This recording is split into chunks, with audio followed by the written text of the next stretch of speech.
E aí, boa tarde, turma.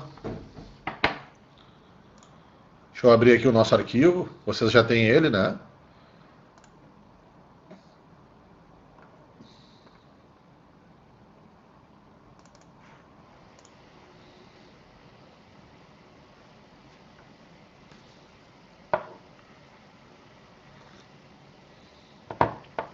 Tomando um cafezinho aqui pós-almoço.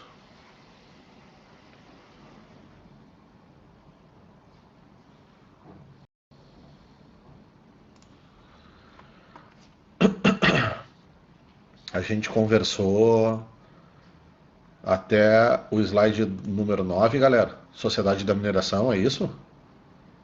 Boa tarde.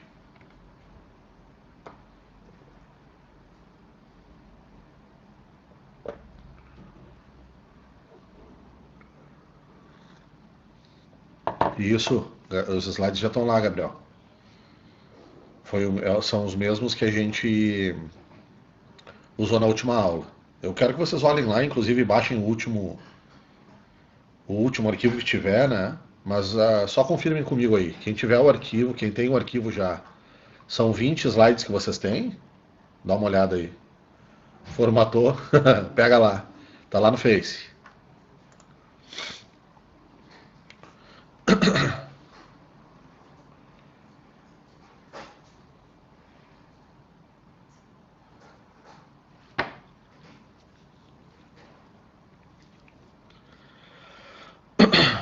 Isso, esse da União Ibérica. Daí a gente estava conversando em qual slide que a gente já estava na última aula. Eu não lembro exatamente. Ah, não. Eu acho que a gente estava trabalhando o processo das capitanias hereditárias, né? E o governo geral e tudo, é isso, né? Ah, perfeito. Então tá, voltem lá para o outro, depois nós vamos usar esse, já deixa guardado aí. Voltem lá para aquele nosso outro. Deixa eu abrir aqui.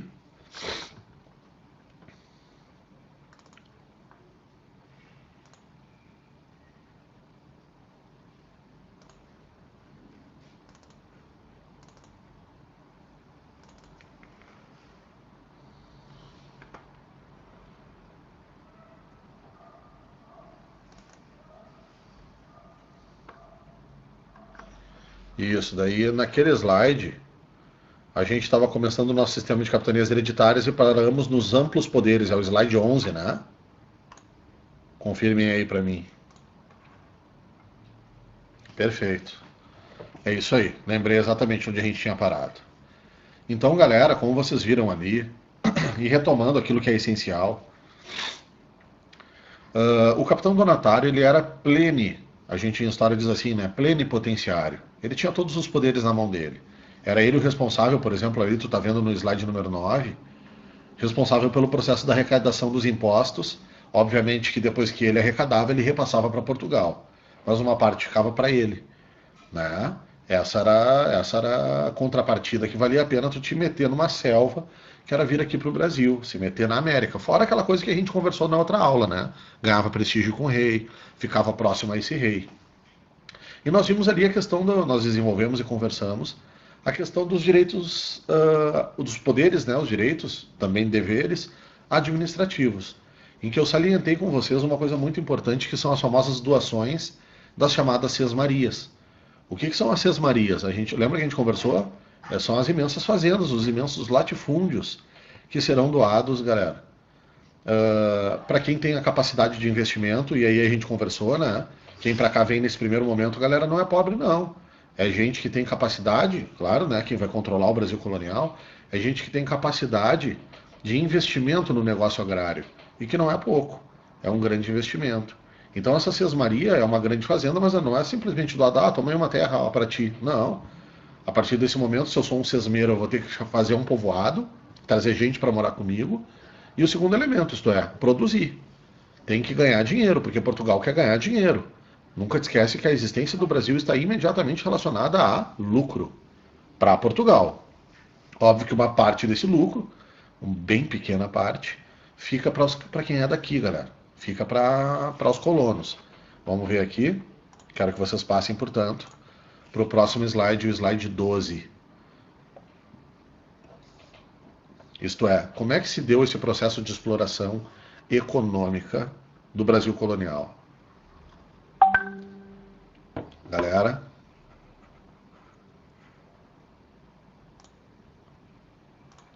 vocês estão me ouvindo? Tá. Desliguei o alto-falante aqui do meu computador para não fazer barulho para nós. Galera, o modelo que agora nós vamos conversar, ele vai servir para todo o período colonial, galera. Ele não foi somente agora, capitanias hereditárias. Ele não serviu para aquele período pré-colonial. Lá nós vimos que foi a troca, o escambo, o pau-brasil. Pois agora nós entramos no colonial. Qual é o sistema de processo inicial da organização dessa exploração? Capitanias hereditárias. E que exploração era essa? Ali está, galera, no slide 12. Só um pouquinho, vamos ver o que estão falando aqui comigo. Essas características foram no pré ou no colonial? No colonial, Débora. No pré-colonial foi aquilo que a gente conversou. O escambo nas feitorias. É chamado de sistema de feitorias. A partir de 1530 trocou-se para sistema de capitanias hereditárias. E aí começa a colonização. Perfeito? Vamos ver. Colonial, porque tu tinha falado que no pré não tinha escravidão, tá bom? Isso aí mesmo. Lá no pré não tem escravidão, foi a troca. A partir de agora, tu tá vendo ali no nosso slide 12. Todos vocês estão abertos com o slide aí?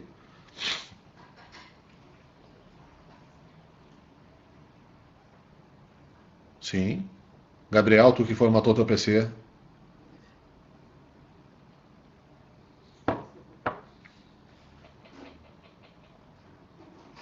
Galera toda assim aí, coisa boa, uhum. Seguimos firme, vocês já podem baixar aquele outro slide que eu falei. Tá tudo bem, Gabriel, é isso aí. Eu também estou formatando aqui, ó. Acho que não dá para ver em detalhe. Ó, vamos lá.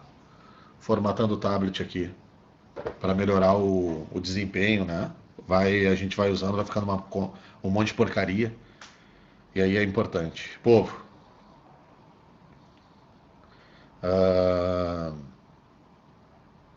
eu quero que vocês escrevam uma palavra embaixo dessas características econômicas. Eu vou escrever aqui.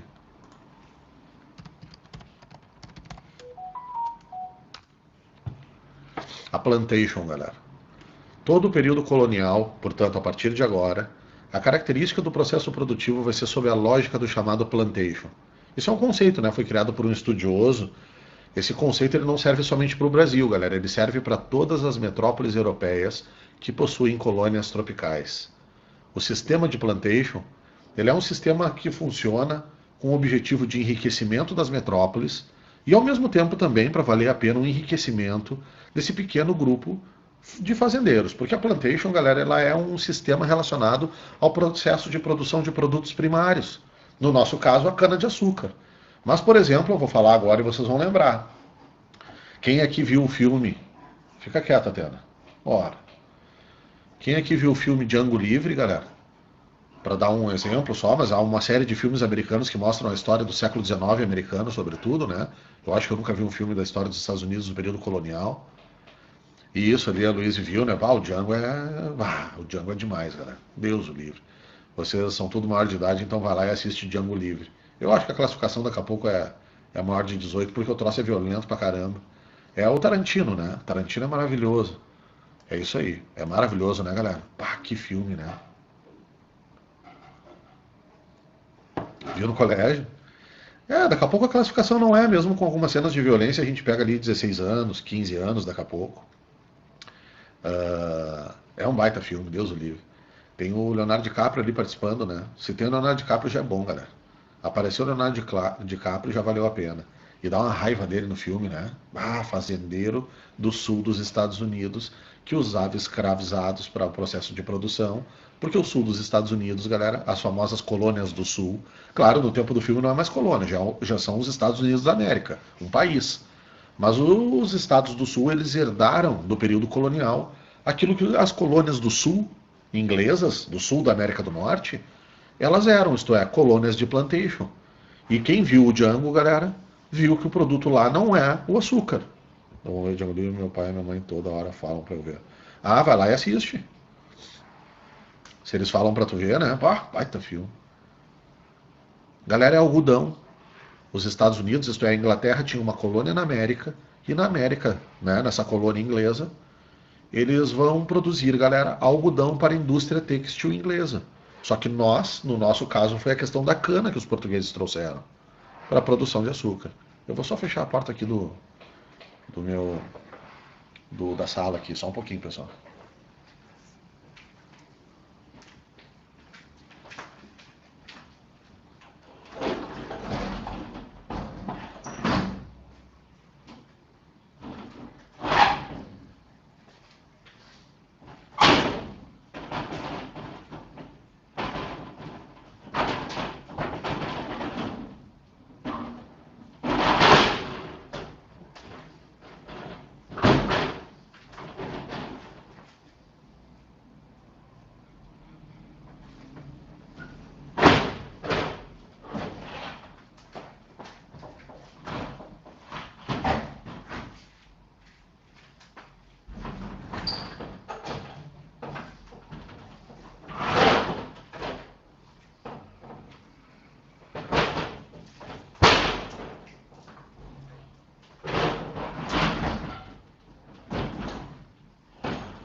Uma leve dificuldade. Do nada a porta decidiu desencaixar, não entendi. Povo. Então é a chamada plantation que se estabelece. Como é que funciona a plantation, galera? Um tipo de produto. Monocultura que tu tá vendo ali. Em vez de tu pegar e diversificar e produzir de tudo um pouco, galera, tu não vai conseguir ter um controle de mercado em relação a esse produto. Se tu produz de tudo um pouco. Então qual foi a lógica de Portugal? Vamos produzir só açúcar. O senhor tá tudo bem? Tá tudo ótimo. Tu não vai produzir um monte de coisa. Então Portugal faz o seguinte, vamos produzir açúcar. Açúcar tem um grande valor de mercado na Europa. Galera, o açúcar era uma especiaria. Também lá igual a pimenta que a gente conversou. No período medieval, galera, o teu pai deixava 1 quilo de açúcar para ti, para tu guardar de herança, né? Então Portugal decide mudar isso, galera. Portugal pensa o seguinte, já que esse produto tem um valor de mercado interessante, vamos mudar esse mercado. Vamos produzir tanto açúcar, mas tanto açúcar, mas tanto açúcar, que a gente vai vender para qualquer pessoa. Vamos fazer um produto extremamente barato e ganhar na quantidade de venda. E aí o produto escolhido, galera, foi a cana. Trazer a cana das ilhas que Portugal já produzia ao longo do século XV, nas ilhas do Oceano Atlântico. Né? Eu falei para vocês, a ilha do Cabo Verde, São Tomé e Príncipe, Açores, Madeiras, essas ilhas do Oceano Atlântico foram lugares ocupados por Portugal, Espanha depois, que foram o primeiro lugar onde Portugal foi produzir açúcar. Portugal produziu açúcar antes do Brasil. Portanto, aquele teste que diz, pela primeira vez que Portugal produziu foi no Brasil. Falso. Tudo que Portugal, galera, fez no Brasil no período inicial da história do colonialismo, ele trouxe da experiência com a África e com a Índia, que ele explorava de forma mais efetiva antes de nós. Sempre te lembra disso. E aí, galera, eles trazem a cana. O rei imagina que o clima é mais ou menos o mesmo, ali daquele mundo africano que eles estavam em contato. Vamos experimentar. E, povo, deu muito certo. Então, eles vão produzir aqui cana. Significava, galera, que tem algum outro produto no Brasil? Até pode ter. Mas esse produto, galera, ele não pode de modo algum atrapalhar os negócios da plantation. Essa plantation, galera, é aquilo que a gente fala para vocês do chamado produto rei. Havia um produto principal e nada poderia atrapalhar. As outras coisas poderiam complementar esse produto, mas de modo algum atrapalhar esse produto. E aí eu dou um exemplo factual para vocês. Os caras começaram a produzir gado, galera. Né? Fazendas de gado, porque o gado é muito importante. Por que o gado é importante? Porque o gado, pessoal, ele é a força motriz. Alguns dos engenhos, para o processo, né, do processo de moer a cana, alguns dos engenhos era o boi que fazia a força da moenda, né? Ele é importante, o gado, galera. Pensa que tu tem uma fazenda no interior. Como é que tu vai levar o açúcar para a beira do mar, né? Para os barcos levarem para a Europa? Né? Lombo do gado, galera. É lombo dos bichos. E, portanto, ele é complementar. Ele não atrapalha. Mas os caras começaram a fazer fazendas de gado misturada com as fazendas de açúcar. Não, plantation não tem nada a ver com essa rotação, tá? Mas vai haver rotação. Mas a plantation é um conceito mais amplo. No processo de produção, daí tu vai ter um processo de pensar em rotações e tal, tal, tal, tá? Bom, voltando aqui, é o seguinte: os caras começaram a atrapalhar as fazendas de açúcar com galera gado. O rei mandou um decreto avisando: o negócio é o seguinte, quer produzir boi, fica à vontade, pois manda esses boi para bem longe do açúcar. E aí, galera, as fazendas de gado são fazendas do interior, mais para o interior, não bem no interior, porque o interior ainda nem existia em termos de exploração efetiva da nossa terra. Mas são fazendas, portanto, mais deslocadas para a região mais agreste e tudo mais. Sai fora do litoral, porque a zona litorânea é a zona da plantation e a zona da cana. O senhor pode explicar o último slide? Fiquei meio em dúvida. Qual o último slide?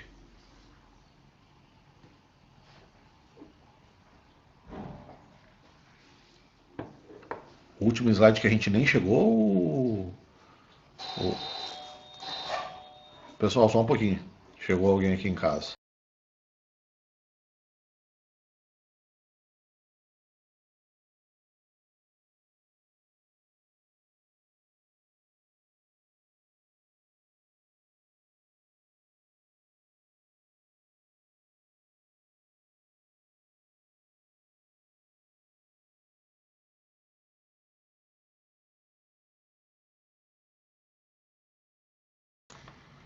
Hoje foi o dia, hein? Aquele slide ali que fala, deixa eu ver aqui o número 11, que fala dos poderes do donatário.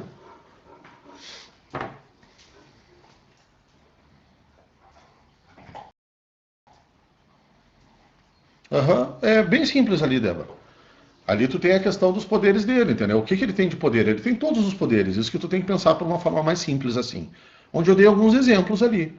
Por exemplo, ele tem um poder econômico sobre a região, no sentido de que ele faz o processo de tributação. E ele tem os poderes administrativos. É ele que comanda essa capitania ao lado das pessoas que ele vai escolher estar com ele. E aí, por exemplo, ele vai doar uma sesmaria, né? Vamos ver. Então ele era como se fosse o governador. Perfeito, não, como se fosse não, ele era o governador da capitania, tá? Só que nós não damos o nome de governador, o nome dele é capitão donatário. Não usamos a palavra governador. E aí eu quero que tu não use também, claro, eu entendi, só para tu entender a figura dele, né? Porque daqui a pouco a gente vai falar de um cara chamado governador. E aí não é o donatário, tá? Só para tu não confundir. Feito? Aí voltando então ao nosso slide 12. Povo, o objetivo desse produto, portanto, né? Aí vocês viram, né? Cara, tu não atrapalha o meu açúcar que a gente vai se incomodar. Então as fazendas do gado foram todas para o interior e deixaram o litoral somente para cana. Então significa que há outros produtos, ó, claro, né, galera? Olha o tamanho do Brasil. Haverá possibilidades de outras economias e eu vou mostrar todas elas para vocês ao final do nosso período colonial, mostrando as outras características. Agora, o principal produto, o foco da existência do Brasil para Portugal era, galera, a cana-de-açúcar, isto é, a plantation. Então, como se fosse um governo. Tá, isso, a pergunta ali já é passada. Povo, segunda marca da plantation. Galera, esse slide número 12, eu tenho que ampliar ele gigantesco e botar na parede da sala da casa de vocês.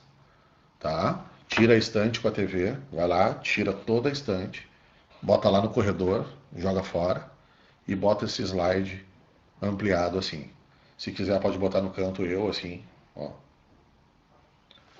para dar força. E esse slide, portanto, galera, ele vai ser usado para ti durante todo o período colonial, em termos de economia. O teste vem e tenta contradizer alguma coisa aqui de dentro, mas sem usar a palavra plantation.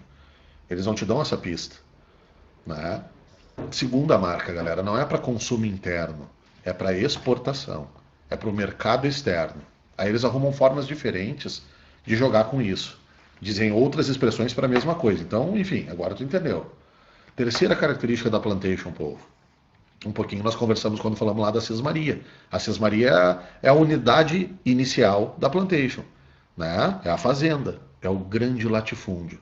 Eu botei ali para vocês grandes propriedades. Coloca do lado os latifúndios produtores de açúcar, galera. Tá? Embora saibamos, lá na aula de geografia se aprofunda e se trabalha a noção de que uma grande propriedade não é um latifúndio, necessariamente. Aqui na parte da história colonial, galera, a gente não dá bola para esse preciosismo do conceito, tá? E o último item, galera, extremamente importante.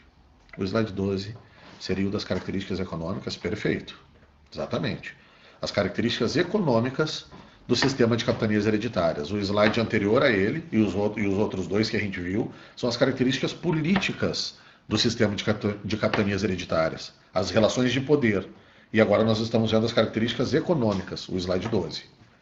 Tá? E aí o último item, galera, que é o trabalho compulsório, ou, escreve do lado, escravo. Pois a partir de agora, 1532, que foi a primeira fazenda da história do Brasil, né, lá em São Vicente, pelo Martim Afonso de Souza, a partir desse momento até 1888, galera, a gente é caracterizado por um sistema escravista de produção. Então nunca mais te esquece, houve aquele primeiro momento. Então aquele teste, durante toda a história do Brasil, colônia foi escravidão. Não. Tem um parte inicial lá chamado de pré-colonial, que houve o escambo. Mas a partir de agora, galera, escravidão. Então eu botei ali para vocês. Num primeiro momento, galera, existe uma escravidão indígena, uma escravização dos próprios grupos indígenas que aqui estavam, e num primeiro momento ali estavam relacionados com os portugueses. Os grupos indígenas, é óbvio, que aceitam. Em qual ano começou a escravidão? Começou em 1532, pode pensar assim. A partir do momento inicial do sistema de capitanias hereditárias, a gente vai ter a produção através do plantation de escravidão. Tá ali, ó, Gabriela, a monocultura, a exportação, grandes propriedades e agora o trabalho compulsório. Os 4 itens do nosso slide 12. Tá? E aí, num primeiro momento, galera, claro, veio um ou outro africano para cá, mas ainda não estava articulado uma escravidão africana com a América. Portugal já usava essa escravidão africana nessas ilhas que eu comentei com vocês, mas ainda não para a América. A partir, galera, de agora, tá? O primeiro momento vai se utilizar o indígena. Qual é o problema do indígena? O problema do indígena, galera, é que o jesuíta, a Igreja Católica, que é um braço absolutamente importante do processo de expansão ultramarino europeu, tá? Ela vai advogar por esses indígenas serem catequizados, você sabe. Então, dentro da lógica imperial portuguesa, esse autóctone americano, os nossos indígenas, eles sobretudo servirão à questão da catequese. Mas vocês vão ver que, volta e meia, galera, vai ser necessária a utilização, dentro dessa lógica, óbvio, né? A utilização do braço indígena escravizado. Isso daqui é absolutamente essencial. Tá? Tu tem que saber que volta e meia, galera, há brechas de utilização de indígena. Mas a plantation mesmo, ela vai substituir o braço indígena pelo braço africano. Eu quero que vocês vejam, eu vou escrever aqui para vocês, ó.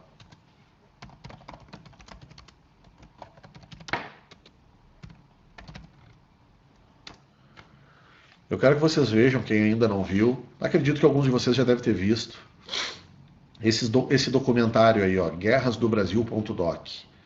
Esse documentário, galera, tá no Netflix. Então, hoje de noite, quando tu quiser dar uma relaxada e parar de estudar, tu pega, abre o Netflix e bota o guerrasdobrasil.doc. São 5 episódios, tá?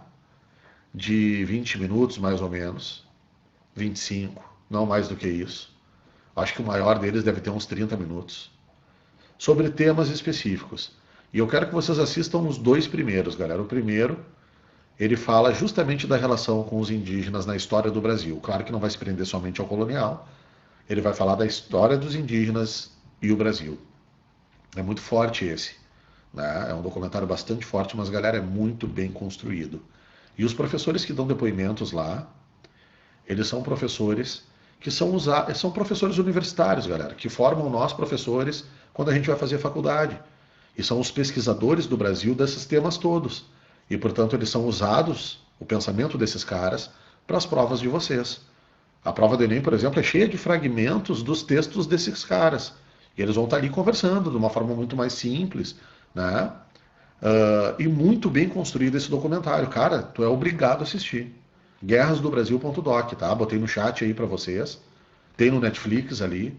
E vocês vão me agradecer de tão bom que é esse documentário. Então é leitura obrigatória, né? É vídeo obrigatório para a preparação de vocês. Tá?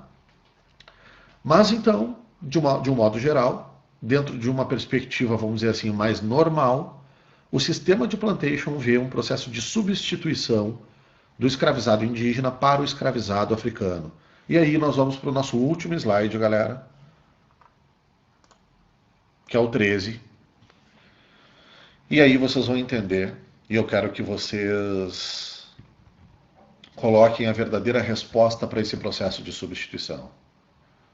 Então no slide 13 aí, galera. Digam sim. Sim, é isso aí. Então tá ali, ó. Por que preferencialmente o africano? Eu botei para vocês alguns dos argumentos, galera, que a gente pode usar numa conversa, um argumento que são plausíveis e interessantes. Incompatibilidade, ó, por parte dos indígenas, a incompatibilidade com o trabalho intensivo. O que é isso, galera?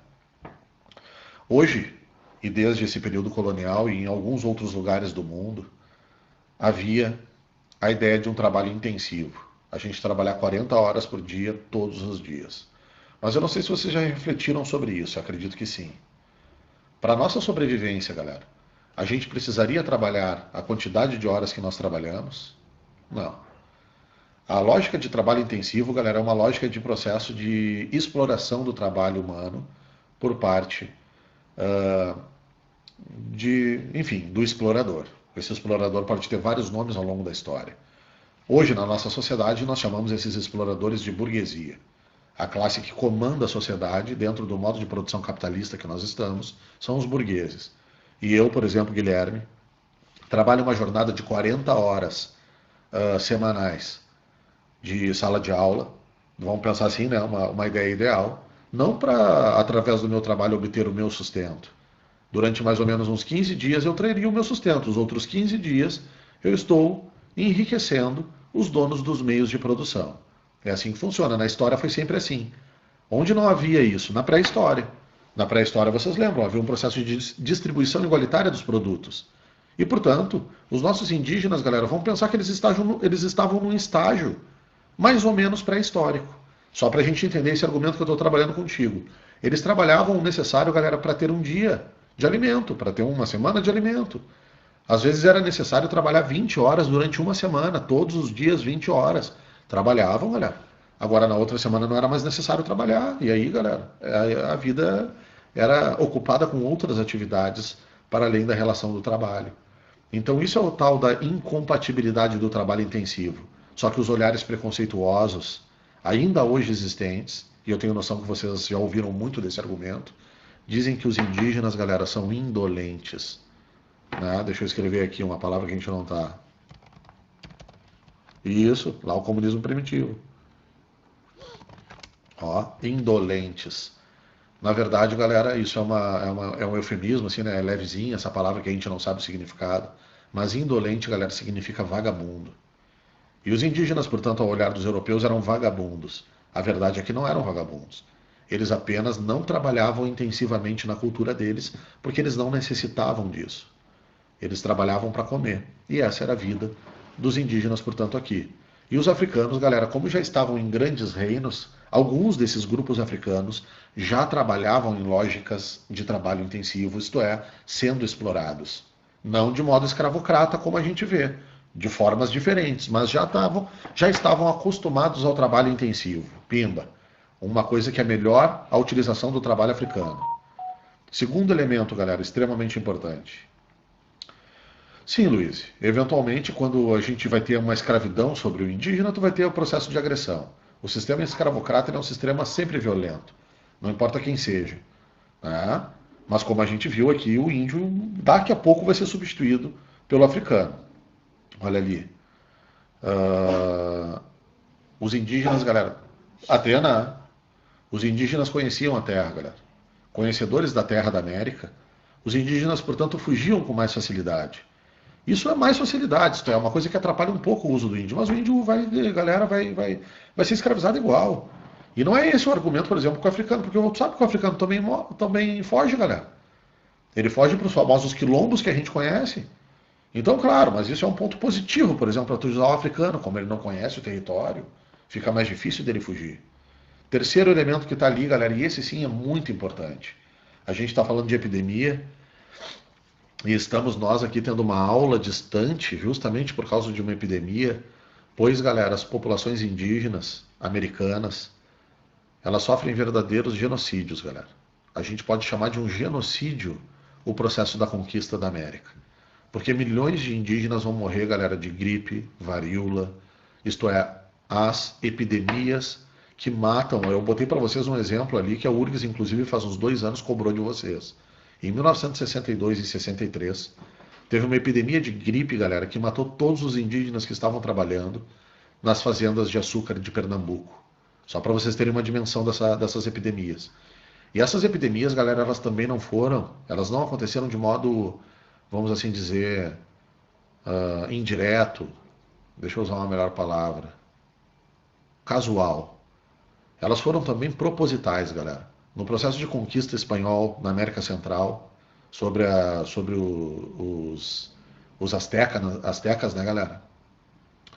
E também aqui na América Portuguesa. Eles traziam roupas, pessoal, de pessoas que haviam morrido de doenças na Europa e presenteavam os indígenas. Esses indígenas pegavam essas roupas como presentes e levavam para suas ocas, né, para suas tribos no interior e acabavam infectando mais e mais e mais indígenas, galera. A gente fala de milhões de mortos. Quase, né, maior, inclusive, do que as mortes através de guerra. E percebe aqui que não foi algo que aconteceu sem querer, não. Foi algo, cerebral. Foi um processo, portanto, arquitetado. Perfeito? Então esse é um argumento muito bom. O grande argumento, galera, eu ainda não usei, porque eu quero que tu anote ele em vermelho bem grande ali embaixo dos africanos. Isto é, o grande elemento de tu parar de usar o trabalho escravizado indígena, além da questão da catequese, além da questão da epidemia, além de uma série de coisas, é o segundo argumento, galera, que agora tu vai colocar. O tráfico negreiro tornou-se uma grande fonte de riquezas. Então coloca ali embaixo dos africanos. O tráfico negreiro torna-se uma grande fonte de riqueza. Quem é que ganhava com isso, galera? Ganhava com isso o traficante e ganhava com isso o Estado, na medida em que todo o processo de relação comercial passa a ser taxado, tributo. Então,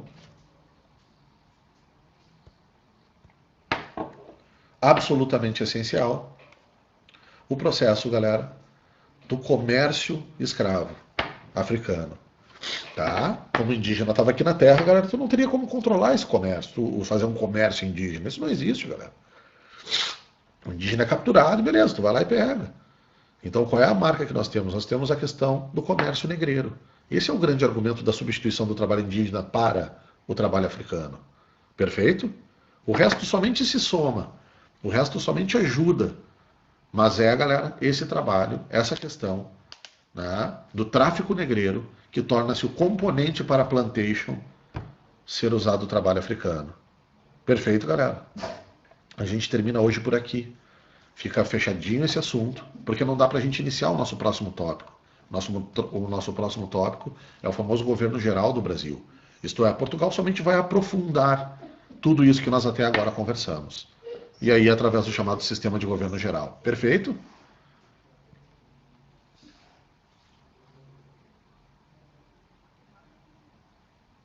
Professor, tu vai falar como começou a escravidão na África?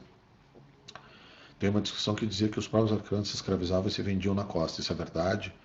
Beleza, Eduardo, nós vamos conversar sobre isso, tá? Início da nossa próxima aula eu vou aprofundar essa relação com vocês. Existe sim essa relação, mas é algo totalmente diferente do que passa a existir a partir de agora, tá?